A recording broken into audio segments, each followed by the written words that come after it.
Meus prezados alunos, estamos dando início aqui à nossa segunda webconferência da disciplina de Desafios Contemporâneos, né? Nosso tema hoje será a ética. A ética, como nós podemos definir a ética ou falar de algumas características centrais da ética? Eu vou ressaltar aqui duas dimensões fundamentais de uma atitude ética. A primeira é que uma atitude ética, ela diz respeito aos princípios de conduta que resultam de uma análise racional do uso da razão para que nós encontremos a cada situação as melhores razões para orientar a nossa conduta dentro de uma coletividade, né? Ou seja, envolve a escolha consciente, analítica, racional das melhores razões que nós temos para adotar tal ou qual atitude perante as relações que mantemos na sociedade. Essa é uma dimensão fundamental da ética, que é o seu caráter racional. Uma outra dimensão, não menos importante, central até na compreensão do que vem a ser a ética, é que, simultaneamente a essa atividade baseada na razão, na racionalidade, a ética exige uma atitude que dá a mesma importância aos interesses de cada indivíduo que venha a ser afetado pela nossa atitude. Ou seja, aquilo que nós fazemos ou adotamos como atitude para com os outros deve ser algo que possa ser universalizável, que possa ser adotado por todas as pessoas, sem que isso implique em conflitos e em violência dentro das sociedades. Essa é, assim, um entendimento, esse é um entendimento mais amplo que eu poderia colocar sobre o que é a ética e suas principais dimensões. Na essência, nós podemos dizer que a ética contém os princípios que queremos que sejam coletivos, aqueles princípios que possam proporcionar uma vida confortável, uma vida boa para toda uma coletividade, né? Posto dessa forma, nós já vemos que há um longo caminho para que uma comunidade avance até um padrão ético elevado. Há um longo caminho civilizatório a percorrer, né, que é preciso compreender. Isso demanda tempo, demanda processos políticos, processos ideológicos, processos de amadurecimento mesmo, civilizacional, né? Mas nós, e depende sempre de cada um de nós, podemos contribuir, incentivar, dinamizar esse processo de construção ética dentro da sociedade. Pelas nossas posturas no nosso dia a dia, na nossa convivência, no trabalho, na família, em todos os ambientes da coletividade dos quais nós participemos. Nós sabemos que uma transformação verdadeira e profunda da sociedade só virá de forma sustentável quando a consciência ética se generalizar no seio da população. Então é uma questão assim fundamental que ultrapassa em muito a nossa questão individual, porque diz respeito ao futuro da coletividade, mas que depende fundamentalmente das nossas atitudes individuais, em todos os espaços onde convivamos com pessoas. Então essa é assim a definição mais geral de ética que eu quero trazer aqui para a reflexão de vocês, né? Eu vou agora abordar três tópicos relacionados à questão ética, de diversas maneiras, que são relevantes face ao conteúdo do nosso e-book, do conteúdo da disciplina, né? A primeira diz respeito a algo que eu vou chamar de maturidade para conciliar os nossos interesses pessoais com a lógica organizacional, com os interesses organizacionais, né?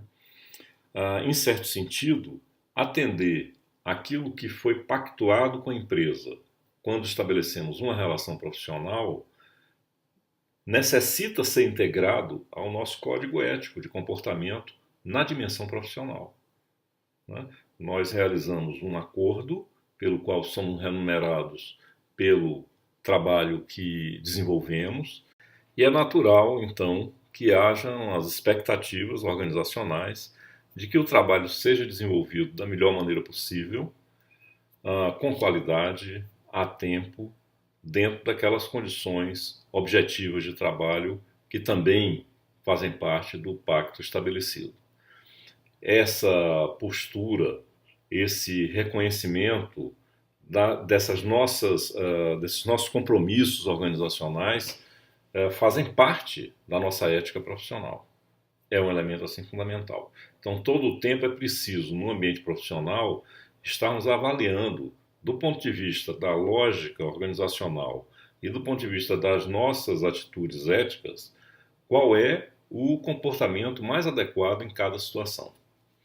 Eu vou trazer um exemplo inclusive que é tratado no material da nossa disciplina, supondo que nós estamos iniciando como professor, né? Estamos iniciando um curso e preparamos de uma maneira super sofisticada, muito bem preparada, trabalhada, uma aula, uma apresentação. E preparamos uma senhora apresentação, cheia de recursos tecnológicos, cheia de efeitos especiais, mas com um excelente conteúdo, bem estruturada, uma apresentação brilhante, em suma. No momento da nossa apresentação, numa aula presencial, no momento da nossa apresentação, simplesmente o equipamento da sala não funciona. Nossa apresentação não poderá ser exibida. Que atitude adotar? O que corresponde melhor ao equilíbrio entre os nossos interesses, os interesses dos alunos, os interesses organizacionais, numa situação como essa? Uma alternativa, a falha foi do equipamento, a responsabilidade é do setor que cuida do equipamento. Então, ele que venha consertar o equipamento, enquanto isso eu aguardo. Né? Se der tempo de consertar, a aula é retomada com a perda do tempo que foi gasto na expectativa do suporte, e se não chegar a tempo, perdeu-se a aula. É uma possibilidade. Uma segunda possibilidade, acontecido isso, você, cioso da qualidade da sua apresentação, suspende imediatamente a aula para marcá-la num horário extra, em outro momento, para poder dar aula com a sua apresentação, sua preciosa apresentação. É uma segunda atitude possível também diante do acontecimento, da situação. Mas há uma terceira atitude, que leva em conta as necessidades da organização, os interesses do aluno e os interesses e a capacidade do professor de buscar ter iniciativa, de buscar, inclusive, improvisar para superar, ultrapassar certas situações que se formam. Então, por que ficar preso a um formato, por mais bem trabalhado que tenha sido, e que condicione a apresentação do assunto aos alunos? Por quê? Dominando o conteúdo, um professor terá toda a condição de substituir aquele formato, por mais bacana que seja, por um formato mais convencional, mas que permita a ele trazer o conteúdo dos alunos, dialogar, discutir, realizar o processo de aprendizagem, atendendo simultaneamente aos três interesses. É a isso que eu me refiro quando falo da necessidade de, a cada momento, analisarmos os interesses em jogo, em cada situação concreta no campo profissional, para procurar a atitude que melhor corresponda às necessidades dos entes envolvidos, no caso, os alunos, os professores e a organização. Esse é o primeiro exemplo, o primeiro comentário que eu queria fazer em relação à ética profissional.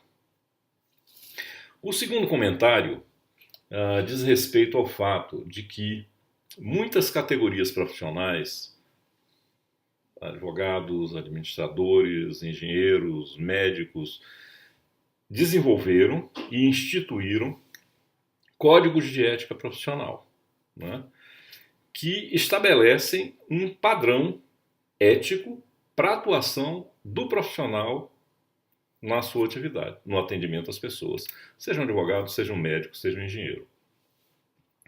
Esses códigos de ética profissional, de um modo geral, são uma ferramenta assim, extremamente relevante, extremamente importante para uma primeira orientação a cada profissional iniciante do ponto de vista do seu comportamento ético no seio das organizações. A existência de um código de ética profissional acatado, respeitado na comunidade, respeitado na categoria, considerado pela organização, ajuda a criar um ambiente de trabalho harmonioso, respeitoso, agradável, porque estabelece o nível de interação, de comunicação, no trato entre as pessoas dentro da organização, entre os profissionais dentro da organização, as responsabilidades éticas do profissional com a sua atividade, e com isso aumenta a confiança entre os funcionários e seus líderes, né? Então é uma ferramenta fundamental que gera esses efeitos positivos, construtivos dentro da organização. Então, algo a ser sempre examinado por cada um é o código de ética profissional da profissão, da categoria na qual pretenda se inserir na vida produtiva, na vida profissional. Esse é o segundo aspecto que eu quis examinar aqui, trazer para vocês para examinar. Um terceiro aspecto é considerar que vários princípios éticos, ao longo do tempo, foram sendo reconhecidos de fato como direitos humanos, direitos de todas as pessoas, seguindo aquela vocação do princípio ético de ser universalizável, né? Vários desses princípios foram apreendidos pelas sociedades como direitos humanos e formalizados, inclusive, como direitos humanos. Alguns desses princípios de direitos humanos expressam direitos especificamente profissionais, né? E eu quero destacar aqui 3 desses direitos que são importantes serem considerados pelo profissional, pelas organizações, né? O primeiro é o direito a uma remuneração igual para trabalhos iguais, sem discriminação entre os indivíduos. Esse é um princípio de ética profissional importante do ponto de vista da criação de uma comunidade de trabalho que tenha relações de confiança, relações de responsabilidade uns com os outros, relações construtivas e produtivas. Na base, a remuneração igual por trabalhos iguais é uma condição fundamental. Direito também a um trabalho, a um salário equitativo e satisfatório, diretamente ou complementado por outros meios de proteção social, né? Além disso, o direito de se filiar ou fundar um sindicato para a defesa dos seus interesses como trabalhador. Então, esses são 3 princípios que hoje estão instituídos do ponto de vista dos direitos humanos, tendo essa dimensão, sendo essa dimensão profissional dos princípios éticos, dos princípios dos direitos humanos.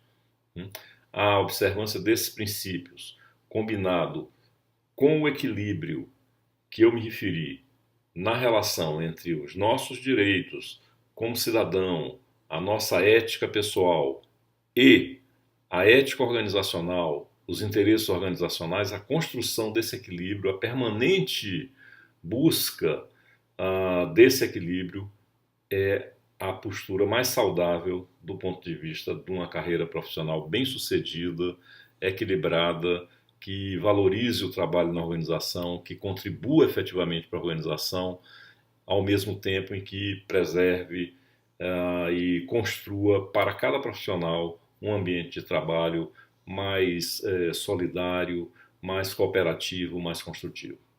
Esses são os elementos fundamentais que eu queria trazer aqui nesse tópico de hoje sobre a ética.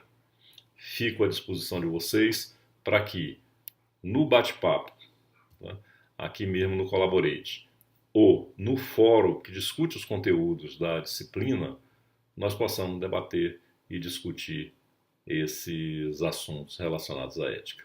Um bom dia para vocês e até a próxima.